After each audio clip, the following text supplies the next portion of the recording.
Dostonaga. Telefoningiz bo'lmasa, Ha. mashinangiz bo'lmasa, Ha. mana shunaqa joyda yashadingiz. Lekincha aka bir 5 ta qo'yim bo'lsa bo'ldi, yashirdim lekin. O'g'il bola gap. Kerak emas, telefon ham boshqa ham. Komfort. Ana boylikda emas-da. Shunaqa. Tinchlikda komfort. Tinchlikda haq. Halovatda komfort deydi-yu ana. Mana bu joylarni qarang. Bu bizning shaharga kelinlar bunaqa joyda yashamaydi. Mana hojonamga bundan ham sharoiti pastroq. Ya hojonalarga gap bo'lishi mumkin emas. Lekin mana shunaqa sharoitda katta bo'lishgan hojonalar, lekin hozirgi paytdagi yosh avlod, misol ayollar, misol mana shunaqa joyga kelin bo'lib chiqsa, hayotda yashamaydi. Shunaqami? Bitta Meni fikrim bu, yana lekin bor, yaxshi, men anaqa qilmayman, hammasi 100% demayman, lekin ko'pchiligi bor bunaqa sharoitda yashashga. Kommentariyaga yozinglar.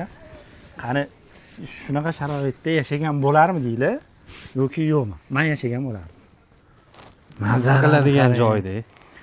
Hozir manzaran o'zidachi, o'sha rang ham boshqacha bo'ldi. Ukkalar aytishyapti, men bunaqa havogacha o'rganmaganda, o'shani tushunmayapti nima bo'layotgan. Bochka, Yusufxona, mana shunaqa joylarga ko'p boramiz-ku, havosi toza deymiz.